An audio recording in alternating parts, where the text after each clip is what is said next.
Welcome to Cheltenham Racecourse, headquarters for the Network Q Rally of Great Britain, the final round of the 1999 World Rally Championship. Behind me, the last of the 160 starters are just completing the final stage of this opening day. An opening day that's seen 7 spectator stages that shouldn't be too demanding for drivers of this class, but the opening day does have a habit of springing a few surprises. Never more so than last year when Tommi Mäkinen's crash on the spectator stage at Millbrook put him out of the event and almost deprived him of the world title. Richard Burns took the victory at Cheltenham, the 4th British winner of this event in 5 years. The other 3 victories have been claimed by Colin McRae, but this huge accident in the last round in Australia has been typical of the second half of McRae's season. On the Network Q, Burns now feels he's ready to take over as British #1. But Tommi Mäkinen has already claimed the #1 prize. In Australia, he was crowned world champion for the 4th straight year, and now he's free to go for his first ever win on this event. Well, with Mäkinen's World Championship title and Toyota claiming the World Championship for manufacturers, in theory at least, the pressure is off. There are no team orders, no nervously going for a points finish. Every driver can go for the win. The next couple of days should decide who is the quickest and who is the bravest. And talking of the quick and the brave, it's a pleasure to welcome Ari Vatanen as our studio guest, former winner of this event, former world champion. It's a straight fight. What sort of action were you hoping for from this Rally of Great Britain? Well, at least once we should see a proper fight till the end, and nobody has any pressure, so let's hope that no major retirements. And contrary what people may believe, I don't hope for snow either, so that wouldn't be good neither for spectators, neither for service crews. So really people working their hearts out till the last minute to have a sporting finish, and maybe a Brit winning, because we Finns have already won a lot. Okay, let's remind everyone of the shape of the next 3 days. Cheltenham, the hub of the action. The rally starts here and returns here each evening. Today's 7 spectator stages included 3 visits to Silverstone and the Blenheim stage, which we televised live. Tomorrow, it's into the Welsh Forest, the serious stuff. 8 stages, including the big challenges of Radnor, Cricken and Sweet Lamb. And Tuesday, the toughest day of all in South Wales. Great stages like the 22 miles of Rhondda, the 27 miles of Rosolvan, and the finish at Margam, where the World Championship hopes of Carlos Sainz perished last year. But it all began early today here on Cheltenham Racecourse. Mark James watched the early action.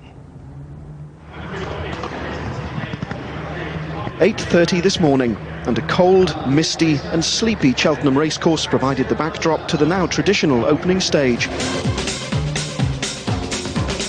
A 1.2-mile loop in front of the main grandstand and the 10,000 or so hardy spectators who made the early start.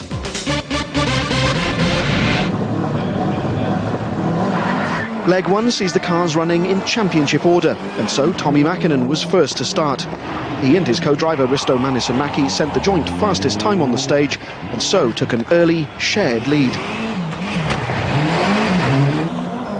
If Tommi was serving notice of his intentions, so were both the Peugeots.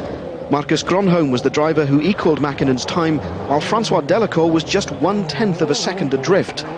2 Peugeots in the top 3.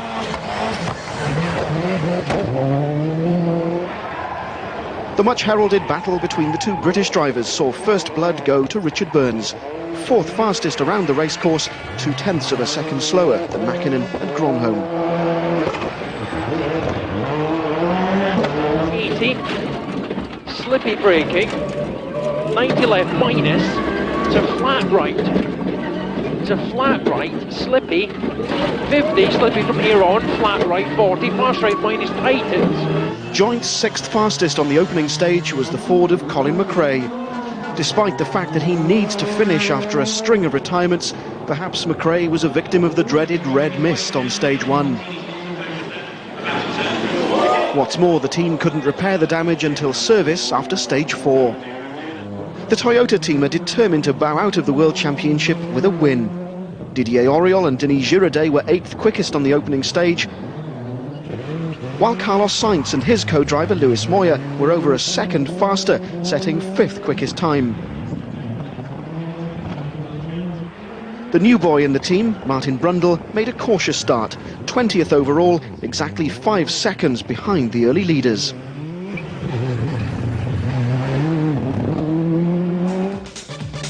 A 35-mile drive then took the crews to stage 2 at Cornbury, a stage which would see a few surprises. It was Juha Kankkunen's Subaru which was fastest around Cornbury, nearly 3.5 seconds clear of everyone else, a performance which lifted the Finn from 6th place into the rally lead. Then came the first of the surprises. The second fastest time was set by Petter Solberg in a Ford Focus. The young Norwegian's being tipped as a star of the future, and he leapt into 4th place overall as a result of his performance on stage 2. 1/10 of a second off Solberg's time, and third fastest on the stage was the Seat of Tony Gardemeister. Gardemeister's already confirmed as Seat's second driver for next year, alongside Didier Auriol, so there's little pressure on the Finn, and he can enjoy himself. Peugeot 206s still occupied 2 of the top 3 places, but it was now Francois Delacour ahead of Marcus Gronholm.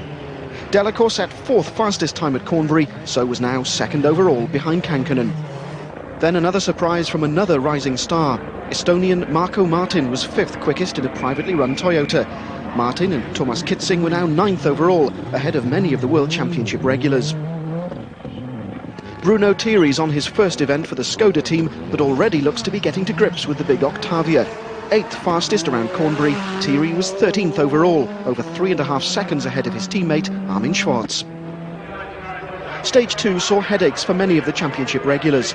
Tommi Mäkinen slid into a bank, caught out by the slippery conditions. The incident cost less than 10 seconds, but must have reminded him of last year's opening day when he crashed out of the event.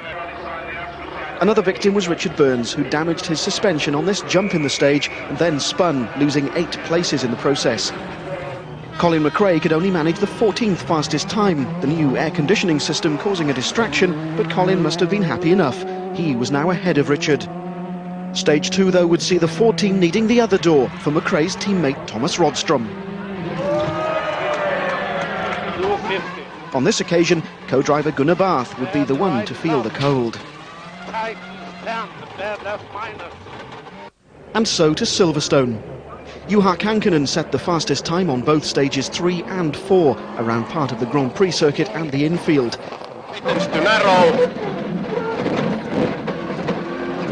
Medium right. Medium left. Medium right. Medium left. Medium right. The flat left and keep right over 50 to very long fast left, keep in. After stage 4, Kankkunen's lead over Delacour was a little over 7 seconds, but many of the cars were now sporting body damage. A new door awaited Colin McRae's Ford Focus at Silverstone, but there were other worries on his mind. 20 minutes were all his mechanics had, but as team boss Malcolm Wilson was to find out, Colin wanted a new gearbox as well. With many of the crews struggling in the conditions, it seemed different tyres were on McRae's wish list as well.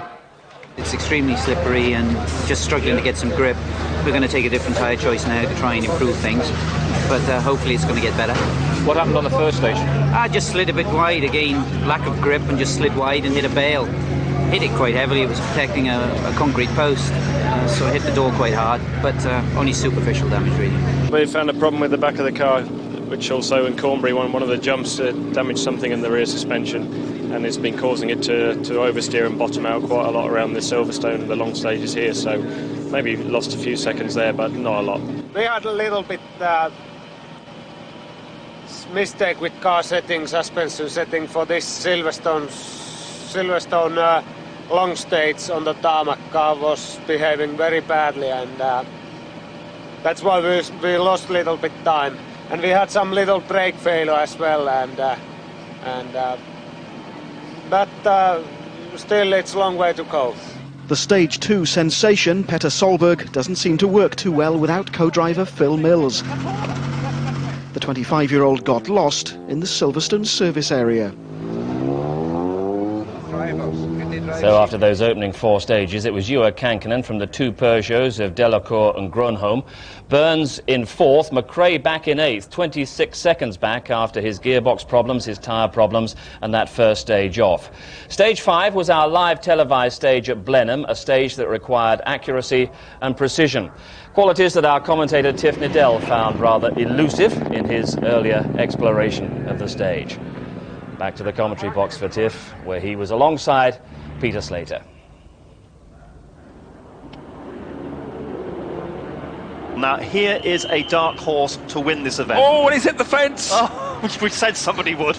I said it was narrow. Now, that is a heavy staked fence. Now, whether he's done damage to that rear left corner, whether the suspension has been knocked at all, that's heavy gatepost stuff. It looks like he's got away with it incredibly. Yeah, he's another of these fantastically quick things. He's driven in this season's World Championship for Seat in Sweden, for Mitsubishi in Portugal, where he deputised for Freddie Loix. And Peugeot said, right, let him drive for other teams. We don't care. We just want him to have the experience. And he's quickest by 1.8 seconds over Armin Schwartz, who had the fastest split time going into here.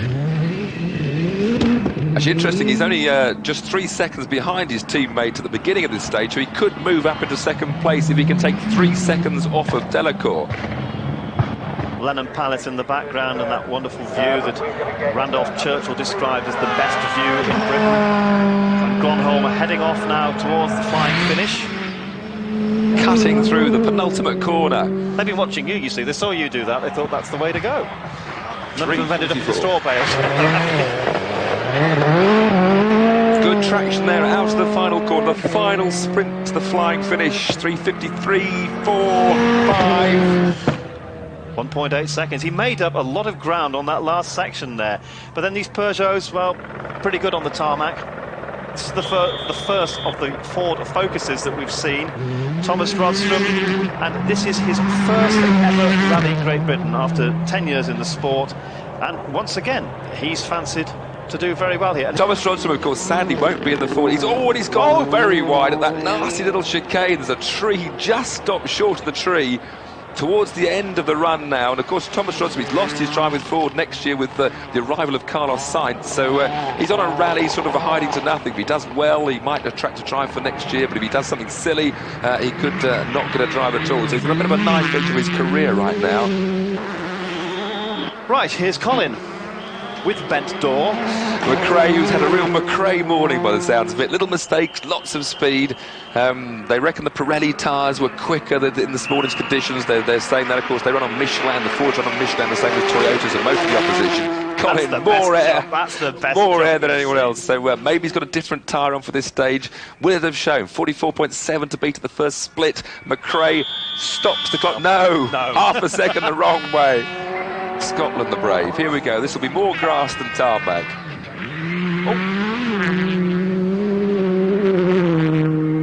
Very interesting with Carlos Sainz as his teammate next year. A little bit of tension in the team perhaps. Maybe it'll bring the best out of it. There's no doubt those corners where they've been cutting, the tarmac's getting more slippery, and these later runners are actually having less grip on the tarmac than the early ones did. And McRae, no, loses it. Gronholm's still the quickest. That puts him second fastest, though, as you can see on the screen there. Gronholm quickest, Colin McRae second. You've had some drama early on. What happened there? We had a small problem with the gearbox, and we had to change it just as a precaution. That was it. Yeah. A lot of pressure on you in this rally, a lot of expectation. Are you feeling that pressure at all? No, not at all. No. And here is Juha Kankkunen, the most laid-back sportsman I know in the Subaru, 4 times world champion. He knows his way around here. He's won here in Great Britain 3 times, and he's also been on the podium as a winner in 1999 again after a 4-year gap. Winner in Argentina, winner in Finland, smokes his cheroots, takes his pace notes in English, has been known to do interviews whilst consuming hamburgers. I don't think anything phases this man at all, and he's quickest today. Very close, 0.2 off. Now can he get a better second section? So this is interesting. McRae's gone quicker than Gronholm on that one early section, but nobody's beaten him overall. We're now out of this final run to the flying finish. No, he's not going to make it, so Gronholm remains quickest. I think, just off the top of my head, that's going to put Kankkunen, yes, Kankkunen 4th quickest. Looking pretty good so far. Yeah, took it nicely and steadily. It was quite slippery. Because more cars get through, you know, more mud they bring to the road, and it comes very dirty and quite slippery, so... But okay, not too bad. Carlos Sainz in the Toyota's final World Rally event, pulling out to start concentrating on their Formula 1 operation. 8 podium finishes this year, hasn't won a race, hasn't won a rally. I'm sure that Carlos Sainz would love to do it, and he's quickest through there. Quickest, that's our second split. So again, we're seeing people go quick on those first 2 sections, but nobody seems to be able to finish off the stage and get a best time. But again, I think it's probably because those corners are getting so much mud and muck over them now. Remember the heartache for Carlos last year. He was world champion going into the final stage at Margam. 100 yards from the end, the engine went. Luis Moya threw his helmet through the window. I've never seen Carlos look as distraught, and you can understand why. He was so close to being world champion last year. Well, he's been world champion twice, he's won here twice. Never discount Carlos Sainz on any surface, at any time of the year, anywhere in the world. This guy is just about the best. You see Luis going 10 to the dozen. Luis Moya with his pace notes keeps reminding me, he said, there we go, past those straw bales. Remember there, he went past there the other day. Always giving him reminders about things. Now, can he stop that clock? Can we have a new fastest man for our Blenheim stage? 55, 56? I don't think, no. Nobody could go quicker. It's the second half. They're all losing it on that last third of the stage, that tarmac covered in mud. We're going to watch Richard Burns coming through. Well, he won this event last year. Can he do it again? David Richards, who sold the ProDrive operation, or 49% of it yesterday, for £75 million. Say that very slowly. Still sounds an awful lot of money. Says Richard Burns will be world champion in the year 2000.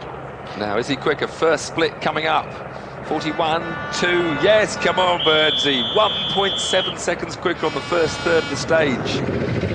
I mean, isn't it great for the sport in this country to have 2 drivers? Yeah, Richard always a slow starter. Colin will be the one that goes out, you know, like a bull out of a China shop. But Richard always seems to build up through his stages. Doesn't seem to go flat from the word go. Likes to settle into a rally. And now we see him go through this very tricky little... Every driver respecting that. No point. That's where we saw Ron Rodstrom, it was, go very wide there. Burns now coming up to these final 2, left and then a right, where the road's covered in muck. They've had problems this year with their gearbox, though, haven't they? This fly-by-wire gearbox, this jet fighter technology they've been talking about. You wonder if Richard has become a little bit of a victim of that. Maybe if they've been slightly more conservative with the technology, but then technology is, you have to go forward, you have to develop. When it's working, you save time. Good exit there now, 51-2. Where's the split? 56-5 to beat. No, Burnsy.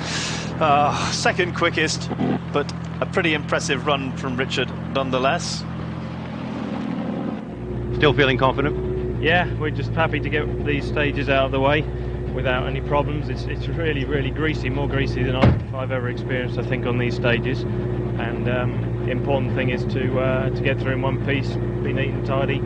Still, obviously, you know, we're going quite fast, but just have to be aware of what grip there is or isn't. And here's a man who won in China. Didier Auriol, world champion 1994, in contention here for the World Championship in 99 until he had that accident in Australia. And this man, another McRae to watch. He's another man that just goes, he only knows one way to drive, absolutely flat out. You see him on board, his mannerisms, he's huffing and puffing and twisting this way and that way. Rally drivers don't like to use the road. If they can get off the road onto the grass, they prefer as much as possible. Didier, of course, using that paddle change, again a bit like the Subaru. They have got the electronic gear change, whereas Subaru have stuck, not Subaru, sorry, Ford and Mitsubishi more have stuck with a mechanical gear shift. But it is probably the way of the future. Full Formula One, traction control inside, 3 differentials working in harmony, incredibly technical cars. 6.6 seconds, very slow for Auriol, we know not why. 10th quickest, Didier Auriol. They say you may not be able to win the event on the first day, but you can certainly lose it. And last, but definitely not least, the world champion. Tommi Mäkinen, 4 times world champion in the last 4 years with Risto Mäki, his co-driver, and I think Tommy's just going to be pleased to be here. By this time last year, he'd had an accident with the infamous concrete block when they'd slid on the Hillman Imps oil in Millbrook. In style, bit like Colin, isn't he? He's somebody who really goes for it, maybe sometimes goes for it a bit too much. He goes for it, but in a smooth... Oh, there's the fence post. He's had the grunt. Now, maybe this is a good sign for a fast lap look at the back of the car, bit Tommy, hanging off there. If you don't hit concrete blocks, now you hit fence posts. So maybe he saw Gronholm's quick time was by hitting those fence posts, so he's gone for the same section. And that's not going to slow him at all. In fact, if he loses it, he saves a bit of weight. So Tommy on a charge. I was about to say he's going to take it easy and have a steady first day. Well, he's running 7th overall at the moment.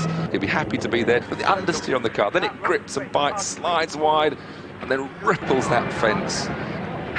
Tommy way off the track to get a better entry, hits the banner on the way through. I've heard of cutting the road. We don't have to cut the advertising hoardings off as well, Tommy.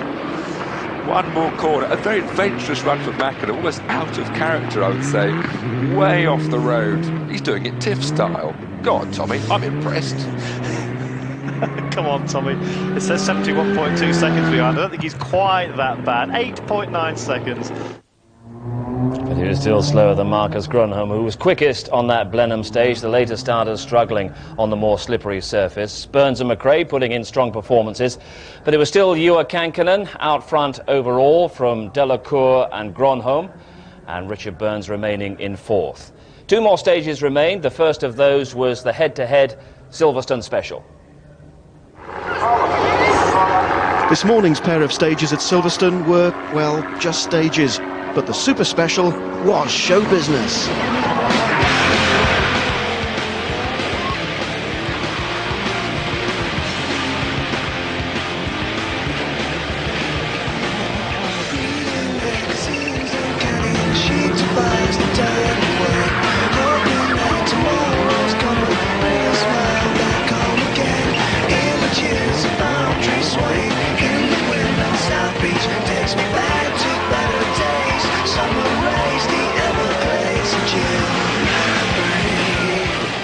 The highlight, Burns head-to-head with McRae.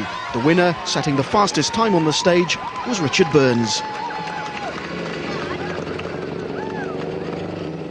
5:30 in the evening, and Cheltenham Racecourse looked a very different place. Fastest on stage 7 was the Mitsubishi Lancer of Tommi Mäkinen, who ended leg 1 in 7th place. Despite being nearly 24 seconds adrift of the leader, Tommy must have been relieved to have survived the day.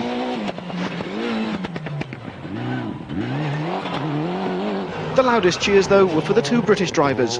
Colin McRae was only 9th quickest on the stage, and he'll start tomorrow in 8th place on the leaderboard, while the Subaru Impreza of Richard Burns is around 16 seconds ahead of the Focus. Burns and co-driver Robert Reid are 4th tonight, helped a little by setting the equal 2nd quickest time on stage 7. The top 4, in fact, are split by just over 8 seconds, with the leading pair just 3.5 seconds apart. Francois Delacour is the highest placed of the Peugeot drivers in 2nd place, while it's Burns' Subaru teammate Juha Kankkunen who leads. The shortest day is finally over. The rally proper begins tomorrow. It's a different story tomorrow for sure, completely different than today, but I think we can still be all right and fast tomorrow as well. Has the car been behaving very well? No problem at all, and very easy, very nice, handles well. Just no problem at all. Now you're within 30 seconds of the leaders. I mean, how relevant is that at the end of the first day of the Rally of Great Britain? Judging on last year's times, it shouldn't be a problem, but you never know. If Juha's got a lead now, and if he really starts the stage tomorrow morning in the right gear, then you never know. 30 seconds normally in the World Championship is quite a long time, so we really have to wait and see what happens tomorrow morning. How relevant is the first day? Well, it's not really relevant compared to the stages in Wales, obviously, but the thing is to get at least we're in the right group, at the front, and we haven't lost too much time. Lost some time, but not too much. And we can expect a lot of changes in Radnor tomorrow morning. Yeah, I don't think the 2 French cars will be there worth very long. So at the end of the first day, well, that leaderboard has remained pretty well static throughout. Kankkunen from the 2 Peugeots, Burns in 4th, Tommi Mäkinen with the fastest time at Cheltenham Racecourse, moving back into 7th, ahead of McRae, who's just under 24 seconds off Kankkunen's lead. No major casualties. All bar 6 are still running in this event, and they're still running behind us here at Cheltenham Racecourse, Ari Vatanen. But in a way, the rally changes now, not only for the next 2 days, but next year as well. We don't have Sunday spectator stages next year. We go straight into the forest. Are you sorry to see them go? Well, not really, and I don't think the current drivers are either, because actually it was good for spectators because your forests are far away. But apart from that, I mean, to have it 3 days in the forest, I think that's an excellent idea. The great thing is today they've all survived. All the big names now head into the Welsh forest for this tremendous battle to see who's going to win the Rally of Great Britain. Let's go through them individually. Juha Kankkunen out front today and looking very solid. He always is such a tough man to beat. Yeah, exactly, and he always bounces back. I mean, can never discount him. The two Peugeots, François Delacour, Grönholm, are we right to write them off? No, Delacour probably yes. He won't be at East tomorrow, whereas Grönholm could be the surprise. Okay, now Colin McRae and Richard Burns. Your impression of the way Burns has developed as a driver, first of all? Very good. I mean, Richard has a little bit, somewhat unlikely way climbed the ladder. I mean, whereas Colin or myself or many others have started with lots of, should I say, raw talent, too fast, whereas Richard obviously has a talent but has gradually grown, and he's definitely I should say, world champion in next few years. Colin McRae, by contrast, he perhaps has got a little bit more of your approach, aggression right from the start, and that puts a few question marks over his ability to finish the event, and he made the big mistake today here at Cheltenham Racecourse on the very first stage. Do you have question marks in your mind about the amount of aggression that Colin puts into his driving? No, but you know, one can have ups and downs, and this season for many reasons hasn't been one of the best for Colin. But I mean, when he bites the bullet, I mean, he goes very fast, and somehow he can really untap something in the British forest, and so he could end up there also. Tommi Mäkinen, 4 years straight as world champion, but never won in this country, never won this event. What would it take for him to up his game to win here in the next couple of days? Well, he seems to enjoy when he comes from behind, and some of the long stages he puts up some really spectacular times which leave others gasping for air sometimes. And so I expect everybody else to stay up there, Delacour maybe dropping back, and Colin and Tommy climbing, so will be a very good rally. Welsh forests are going to be tough, they're going to be spectacular. You suffered there last year, very first stage in the Welsh forests, and this was how and where your World Championship career ended, wasn't it? Well, that remains to be seen, but I mean, I'm afraid it was a belt jumping, but c'est la vie. I mean, it could be worse. I've had beautiful years and plenty of experience, so it's I can't complain, not at all. So only 6 casualties, only 6 out of the event today. There will be casualties tomorrow. The rally certainly gets tough from here on in, and we will have the full story of day 2 of this Network Q Rally of Great Britain once again at 8 o'clock BBC 2 tomorrow evening. It certainly does become different. All the big challenges are still there, but tomorrow those forgiving fences of the Sunday spectator stages become the very solid trees of the Welsh forests. From Cheltenham Racecourse, headquarters of the rally, bye for now.